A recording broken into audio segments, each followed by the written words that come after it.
my co-host Masaninos, and instead you'll be laughing with someone who's actually funny. Excuse me. Yes? Are you implying that I'm not funny? I'm straight out saying it. All right, well, allow me to prove you wrong. I don't think that's gonna happen, but go ahead. Allow me to prove you wrong. Right. So, a magician is performing a trick. I need help like this. So he turns to the audience and he says, on the count of 3, I will disappear. He goes, uno, everybody's silent. Dos, anticipation rises, and then he's gone. The audience is shocked. They are aghast. They go, he disappeared without a dress. I think everyone's laughing out of pity, but moving on, hopefully the next act will be a lot funnier than this. So please welcome on stage Constantinos Zachariadis, who's going to perform a stand-up comedy act.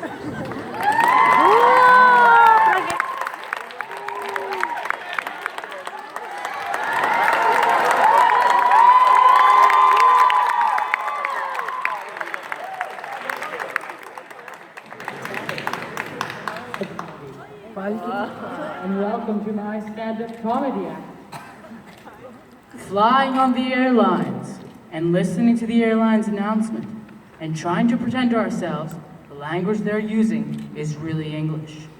It all starts when you enter the gate. First announcement. We would like to begin the boarding process. Extra word. Process. Not necessary. Boarding is enough. We would like to begin the boarding. Simple. Tells a story. People like adding extra words when they want stuff to sound more important than what they really are. Boarding process. Sounds important. It isn't. It's just a bunch of people getting on an airplane. Weathermen are talking about a rain event. They said Nicholas is expecting a rain event. I thought, oh man, hope I can get tickets to that. Emergency situation. The police said, the news people said the police have responded to an emergency situation. No, they haven't. They've responded to an emergency. We know it's a situation. Everything's a situation. Anyway, it's all part of this boarding process. They say, we would like to pre-board. Well, what is that anyway?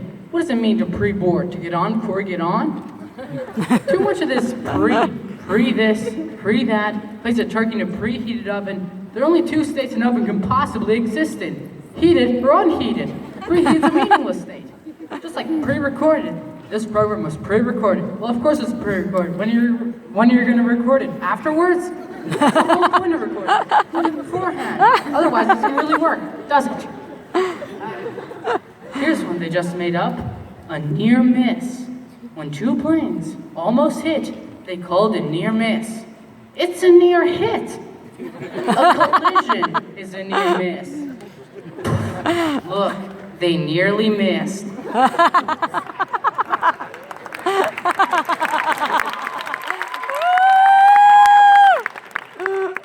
Which reminds me of airport security. I'm tired of it. There's no logic. Take away a gun, but let you keep a knife. What is that? In fact, there's a whole list of legal objects they will allow you to take on board. Theoretically, you can take a knife, a pair of scissors, knitting needles, a chainsaw, a broken beer bottle, and the only thing they're going to say to you is that bag has to fit all the way under the seat in front of you. And if you didn't bring a weapon on board, relax. If you've been flying for a couple hours, they're going to bring you a knife and fork. They actually bring you a knife. I mean, it's only a table knife, but you can kill a pilot with a table knife. Might take you a couple minutes, especially if he's hefty. But you can get the job done if you really want to kill the guy. In fact, there are other things you can use to kill the guy. Suppose you have really big hands. Couldn't you strangle a flight attendant? Surely you could strangle 2 of them, one with each hand. If you're lucky enough to catch them in that small kitchen area, where they give out the peanuts. So why is it that they let a guy with big, powerful hands to get on board? I'll tell you why. Because he's already answered the 3 big questions. Question 1. Have you packed your bags yourself? No. Justin Bieber came over last night and started singing all his lovely songs to me. After a couple hours of partying, he decided to pack my bags. Question 2. Have your bags been in your possession the whole time? No. Usually, the night before I travel, just as the moon is rising, I leave my bags out on the street corner unattended for several hours just for good luck. Question 3. Has any unknown person told you to take anything on board? Well, what exactly is an unknown person? Truly, everyone is known to someone. Tom and Bob seem to know each other quite well. They kept on joking which one of my suitcases was the heaviest. Which is another thing they don't like at the airport, jokes. Yeah, you can't joke about a bomb. Well, why is it only jokes? What about a riddle? A limerick? What about a bomb anecdote? No punchline, just a really cute story. As soon as the door to the aircraft closes, that's when they begin the safety lecture. I love the safety lecture. I listen very closely, especially that part where they teach us how to use seat belts. Imagine this. Here we are, a plane full of grown human beings, and they're actually taking time to describe the intricate workings of a belt buckle. Place the small metal flap into the buckle. Will I ask for clarification at that point? Yes, excuse me, did I hear you correctly? Did you say place a small metal flap into the buckle? Or place the buckle over and around the small metal flap? Simple man. I do not possess an engineering degree, nor am mechanically inclined. Sorry to have taken up so much of your time. Please continue with the wonderful safety lecture. Seatbelt. High-tech stuff. The safety lecture continues. The next thing they tell you is to look at your nearest emergency exit. I do this immediately. I look at my nearest emergency exit, then I plan my route. You gotta have a route. Sometimes there's a really big fat guy sitting right next to you. Well, you can't go over him. I look for women with children, midgets and dwarfs, paralyzed people with broken legs, anybody that looks like they can't move too well. So let's see. I go around the fat guy, step on the widow's head, push those children out the way, knock down the paralyzed midget, and get out the plane where I can help others. The safety lecture continues. In the unlikely event of sudden change in cabin air pressure, an oxygen mask will drop in front of you. Place the mask over your face and breathe normally. Well, I have no problem with that. I always breathe normally when I'm in a 1,000-km/h uncontrolled vertical dive. They tell you to adjust your oxygen mask before helping your child with his. I do not need to be told that. In fact, I'll be too busy screaming to help him at all. This is a good time for him to learn self-reliance. It's fairly simple, just a rubber band in the back is all it is. Not nearly as complicated as, let's say, a seatbelt. The safety lecture continues. In the unlikely event of a water landing. What exactly is a water landing? Am I mistaken, or does this sound similar to, let's say, crashing into the ocean? Your seat cushion can be used as a flotation device. Well, imagine that. My seat cushion.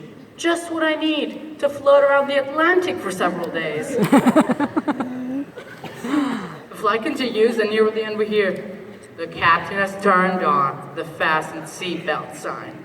Well, who cares who turned it on? And who made this man captain, might I ask?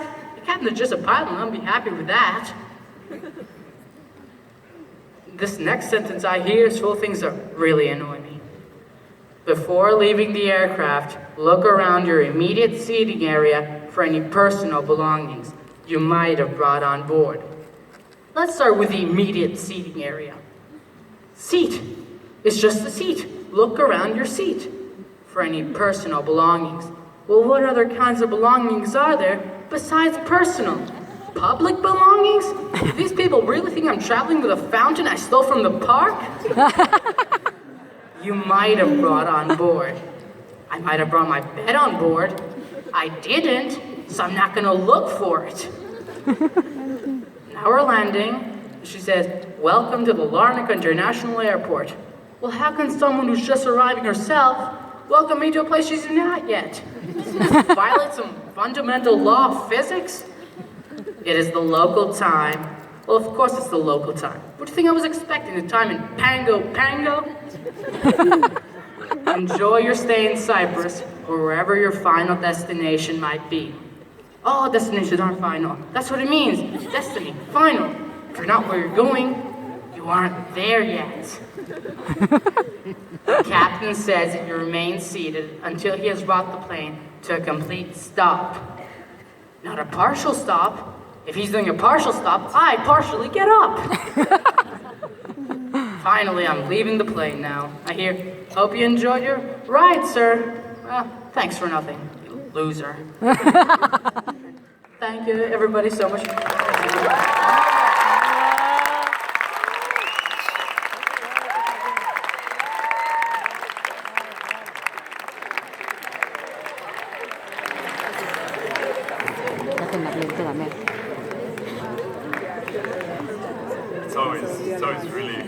It's always a lot of fun making fun of airlines.